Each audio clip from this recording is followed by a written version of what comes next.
चलिए, तो ये तो थी धनबाद की बात, जहां पर धनबाद की सभी 6 विधानसभा सीटों के लिए अलग अलग टेबल निर्धारित कर दिए गए हैं और सुरक्षा व्यवस्था भी चाक चौबंद कर दी गई है। अब हम अलग अलग जिलों को देखेंगे। हमारे साथ सहयोगी लाइव जुड़ेंगे। बोकारो से सुरेंद्र हमारे साथ लाइव जुड़ने वाले हैं। वहीं जमशेदपुर की बात कर ले तो जमशेदपुर से मनोज हमारे साथ लाइव जुड़ेंगे। सबसे पहले हम बात करेंगे जमशेदपुर की, तो जमशेदपुर के मनोज हमारे साथ लाइव जुड़े हुए हैं, उनसे बातचीत करना चाहेंगे। मनोज, देखिए, जमशेदपुर अगर पूर्वी सिंहभूम जिले की बात करें तो उस जिले में 6 विधानसभा सीटें आती है। कल काउंटिंग होना है, तो काउंटिंग को लेकर किस तरह की जिला प्रशासन के द्वारा तैयारी की गई है? कोऑपरेटिव कॉलेज में काउंटिंग होना है। 6 विधानसभा क्षेत्र, जमशेदपुर पूर्वी, जमशेदपुर पश्चिमी, जुगसलाई विधानसभा क्षेत्र, पोटका विधानसभा क्षेत्र, घाटशिला और बहरागोड़ा विधानसभा क्षेत्र, तो इन 6 विधानसभा क्षेत्रों को के काउंटिंग को लेकर जिला प्रशासन की तैयारी जो है वो मुकम्मल है। हालांकि हर विधानसभा क्षेत्र के जो काउंटिंग है उसके लिए जो मतगणना में जो लोग शामिल होंगे उन लोगों के लिए अलग अलग से ब्रैकेटिंग कर गेट बनाया गया है, ताकि वो उस रास्ते से जाए और अपने विधानसभा क्षेत्र में प्रवेश करे और वहां पर गणना होगी। साथ ही सुरक्षा 3 लेयर पे सुरक्षा है। पहले सीआरपीएफ के जवान को तैनात किया गया है, जिला पुलिस बल है और जैप के जवान है। तो ये जवान तीनों जगह से 3 फाटक को पार करने के बाद तब आप या कोई भी जो मतगणना कराने वाले कर्मी है वो, या जो किसी प्रत्याशी के अभिकर्ता है वो, या मीडिया कर्मी, वो अंदर तभी प्रवेश करेंगे जब ये तीनों गेट पार करेंगे। उनके साथ वो जिनके पास में जो पास होगा, जो कार्ड निर्वाचन अधिकारी की तरफ से बनाया गया है, वो कार्ड जिनके पास है वही अंदर प्रवेश करेंगे। इस बार पिछले वर्ष यानी पिछले लोकसभा चुनाव की बात करें उससे इस बार विधानसभा चुनाव में गणना को लेकर काफी सुरक्षा व्यवस्था मुकम्मल की गई है। यहां तक कि 200 मीटर की दूरी से पहले गाड़ी को रोक दिया गया है। वो लोग 200 मीटर पहले अपनी वाहन को दूर रखेंगे। उसके बाद पैदल, चाहे वो कर्मी हो चाहे वो जो प्रत्याशी है या उनके अभिकर्ता हो, वो अंदर कोऑपरेटिव कॉलेज में प्रवेश करेंगे। 8 बजे से मतगणना शुरू होगी। बैलेट पेपर की गिनती 8 बजे से शुरू होगी। 8:30 बजे के बाद ईवीएम जो है वो अपना काम करना शुरू करेगा, यानी ईवीएम को खोला जाएगा और धीरे धीरे 9, 9:30 के आसपास पहला रुझान ये कयास लगाया जा रहा है कि पोस्टल बैलेट के 9 बजे के बाद और उसके बाद जो ईवीएम का जो काउंटिंग होगा वो हर आधे घंटे में हर राउंड का जो चुनाव आयोग ने आदेश दिया है उसके आदेशानुसार हर राउंड में आधे घंटे में जो उसका रिपोर्ट है वो पहुंचता रहेगा, निकलता रहेगा और साथ साथ हम लोग जनता को बताते रहेंगे। दूसरी तरफ जितने राजनीतिक पार्टी हैं, सभी राजनीतिक पार्टी को जिला निर्वाचन पदाधिकारी ने साफ तौर पर निर्देश दिया है कि जीतने के बाद आप जश्न जरूर मनाएं, लेकिन जश्न में कहीं ऐसा ना हो कि आम लोग परेशान हो। न सड़क जाम होना चाहिए, न चौक चौराहे पर किसी प्रकार के हो हंगामा होना चाहिए। पटाखा छोड़ते हैं तो किसी को परेशानी न हो, लाउड स्पीकर आप बजाते हैं तो किसी को ज्यादा आवाज न हो। अगर ऐसा होता है और कोई अगर कंप्लेन करता है तो सीधे आप पर यानी प्रत्याशी पर एफआईआर होगा और उनके जिला अध्यक्ष पर एफआईआर होगा। तो कहीं ना कहीं चुनाव आयोग के गाइडलाइन को जिला निर्वाचन पदाधिकारी साफ तौर पे पूरे जो प्रत्याशी है, जो जीतने वाले हैं या तमाम प्रत्याशी को कह दिया गया है कि जो जीतेंगे वो कम से कम जश्न मनाएं, लेकिन दायरे में रहकर मनाएं, आम लोगों को परेशानी न हो। लोग और जो वाहन चल रही है, बड़ी वाहनों के शहर में प्रवेश पर रोक लगा दी गई है और देर रात के बाद यानी 12 बजे के बाद बड़ी वाहन शहर में प्रवेश करेगी। तो अहले सुबह से नो एंट्री का भी शहर में आदेश दिया गया है कि बड़ी वाहन यहां नहीं चलेगी। दूसरी तरफ जिला प्रशासन ने साफ तौर पे आम जो राजनीतिक पार्टी के लोग हैं उनको सीधे तौर पे कह दिया कि आपका जो कैंप है वो 500 मीटर के बाहर होना चाहिए और अंदर आपको नहीं रह सकते हैं। तो कोऑपरेटिव कॉलेज के बाहर जो कैंप अंदर लगा हुआ था राजनीतिक पार्टी यानी कांग्रेस पार्टी का, बीजेपी का, वो हटा दिया गया और अब 500 मीटर की दूरी पर उन्हें लगाने की अनुमति दी गई है और वहां पर लोग कैंप लगाकर अपने बैठे हुए हैं। साथ ही जितने कार्यालय हैं राजनीतिक पार्टी के, यहां पर पुलिस फोर्स को तैनात कर दिया जाएगा ताकि किसी प्रकार का हो हंगामा ना हो।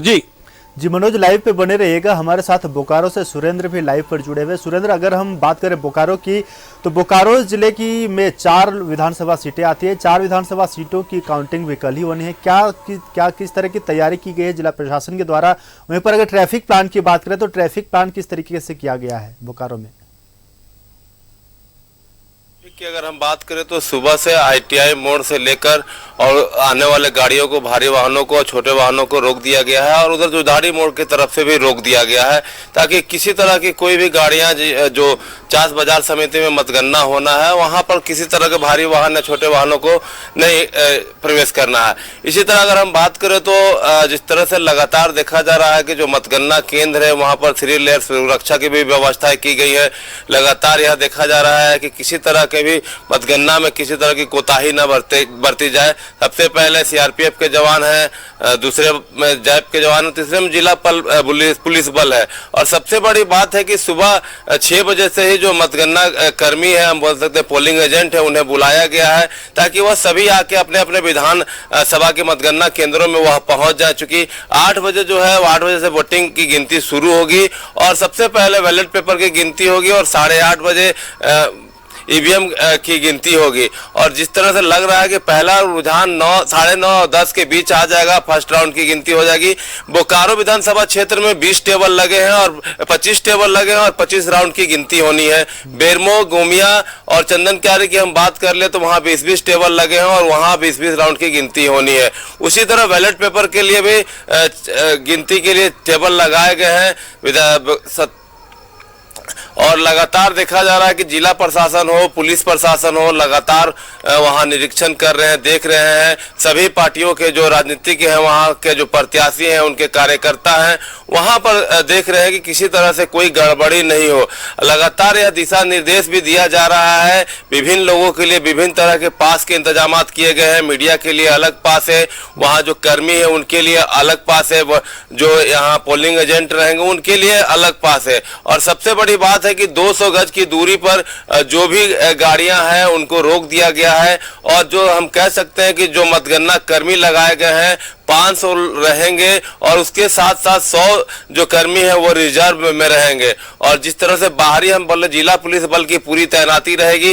विभिन्न दलों के वहां टेंट बने हुए हैं मतगणना केंद्र के बाहर। हम कह सकते हैं BJP, कांग्रेस, JLKM और अन्य लोगों के टेंट बने हुए हैं। यह संभावना जताई जा रही है कि लगभग 1 लाख से ऊपर लोग वहां पर पहुंचेंगे, जिसको लेकर पुलिस प्रशासन पूरी तरह से मुस्तैद है। और सभी जगह जहां जहां हम कह सकते हैं पार्टियों के टेंट बने हैं वहां भी पुलिस की तैनाती की गई है। और हम अगर बात करें जिस तरह से इलेक्शन जो ऑब्जर्वर रहेंगे वहां DC रहेंगी, SP, DIG सभी रहेंगे, लेकिन कुछ ही लोगों को मोबाइल का प्रवेश अंदर जाना है। कई चीजों पर रोक लगी है। मतगणना केंद्र के अंदर कहा गया कि इलेक्ट्रॉनिक डिवाइस किसी तरह से कोई नहीं ले जा सकता है, या कह सकते हैं नशीले पदार्थ को भी ले जाना वर्जित किया गया है, च्युइंगम ले जाना वर्जित किया गया है। ये सारी चीजें, छोटी छोटी चीजें को ध्यान रखा गया है। और जब EVM मशीन को लेकर आया जाएगा तो वीडियोग्राफी भी वहीं के लोग करेंगे और मीडिया कर्मियों को वहां से उपलब्ध करा दिया जाएगा, ऐसा है। और जिस तरह से पिछली बार लोकसभा में भी हुआ था कि माइकिंग के जरिए हमें सूचना मिलती थी कि मतगणना का जो पहला राउंड है वहीं से मिलती है। ये सारी जो व्यवस्थाएं की गई है कि किसी भी पार्टी को कभी कहीं यह न लगे कि यहाँ गड़बड़ी हो रही है। हम कह सकते हैं कि आज 20 तारीख को जब EVM मशीन गई थी वहां जितने भी पार्टी के लोग हैं रात दिन वहां पर रह रहे हैं, शिफ्ट वाइज हम कह सकते हैं कि रह रहे हैं। और सभी प्रत्याशियों के लिए जो आज की रात है हम कह सकते हैं चिंता की रात है, बेचैनी की रात है। चूंकि कल जो है यह देखना होगा कि कल किनके सर पर ताज जनता पहनाती है, कौन जीतता है और कौन हारता है। हालांकि अभी तक सभी प्रत्याशी अपने आप को जीता ही हुआ मान रहे हैं, लेकिन कल जो फैसला आएगा वो फैसला देखने के लायक आएगा कि यहाँ पर बोकारो जिले के 4 विधानसभा क्षेत्रों में जनता किसके सर ताज पहनाती है और झारखंड में किसकी सरकार बनती है। जी चलिए एक बार फिर से मनोज का रुख कर लेते हैं। मनोज, जमशेदपुर में जहां पर मतगणना केंद्र बनाया गया है, अभी फिलहाल वहां की वर्तमान स्थिति क्या है, किस तरह की वहां पर चहल पहल देखी जा रही है? निश्चित तौर पर सभी राजनीतिक पार्टी के जो लोग हैं, भारतीय जनता पार्टी की बात करें और कांग्रेस पार्टी की बात करें, क्योंकि ये 2 ही पार्टी ऐसी है जो यहाँ पर सीधा मुकाबला है। और इन दोनों पार्टी के जो कार्यकर्ता हैं वो शिफ्ट बाय शिफ्ट काम कर रहे थे लगातार, पहले से भी और आज भी। जिनका शिफ्ट है वो लोग यहाँ अपने कैंप में जमे हुए हैं। यहाँ पर लिट्टी पार्टी चल रहा है, मुर्गा पार्टी चल रहा है, यानी लोग जश्न मनाने के मूड में हैं, चाहे भारतीय जनता पार्टी हो या कांग्रेस पार्टी के लोग हो, क्योंकि अब ये लोग आज रात भर यहाँ पर रहेंगे और क्योंकि ईवीएम का ये लोग देखरेख के लिए, ताकि किसी प्रकार का छेड़छाड़ न हो, गड़बड़ी न हो, तो ये इन लोगों के मन में है। लेकिन जिला निर्वाचन पदाधिकारी ने चुनाव आयोग के गाइडलाइन को देखते हुए यहाँ इतनी सुरक्षा मुकम्मल कर दी है कि परिंदा भी पर न मारे। तो ये लोग रात भर यहाँ है, फोर्स भी तैनात कर दिया गया है, फोर्स भी यहाँ पर मौजूद है और साथ साथ जो आसपास के लोग हैं, तो एक पिकनिक का माहौल है। कुछ दुकानदार जो अपना दुकान लगाए हुए हैं, ताकि उन्हें लगता है कि 5 साल में एक बार मौका मिलता है इन दुकानदारों को कि जब चुनाव होता है तो जहां पर काउंटिंग होना है उसके आसपास के इलाकों में ये लोग मेला जैसा लग जाता है, सब दुकान लगाए हैं, तो एक चहल पहल है यहाँ पर और इंतजार है कि आज रात कैसे कट जाए, क्योंकि आज की रात जो है काफी अहम है। आज की रात जब कटेगी, अहले सुबह जब सूर्योदय होगा और जैसे जैसे दिन चढ़ता जाएगा वैसे वैसे प्रत्याशियों की धड़कनें बढ़ती जाएगी। हालांकि धड़कन तो अभी से बढ़ गई है, लेकिन कल सुबह बहुत ऐसे प्रत्याशी जो अपने आप को फुल कॉन्फिडेंस है, वो मान रहे हैं कि मेरी जीत सुनिश्चित है, क्योंकि अब पहले वाली बात नहीं रही। अब सभी बूथ पर कितना वोट मिला है, इंतजार तो तमाम प्रत्याशी कर ही रहे हैं, राजनीतिक दल के नेता कर ही रहे हैं और झारखंड के 3.5 करोड़ की जो जनता यहाँ की जो जनता है वो भी इंतजार कर रही है कि 23 तारीख को जब काउंटिंग शुरू होगा, काउंटिंग के बाद क्या कुछ होगा, कौन नए विधायक बनेंगे और कौन सी नई सरकार आएगी। फिलहाल आप दोनों का हमारे साथ जुड़ने के लिए बहुत बहुत शुक्रिया, सुरेंद्र और मनोज।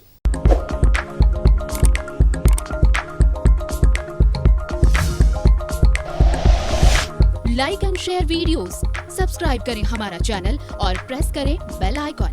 News 11 भारत, सच है तो दिखेगा।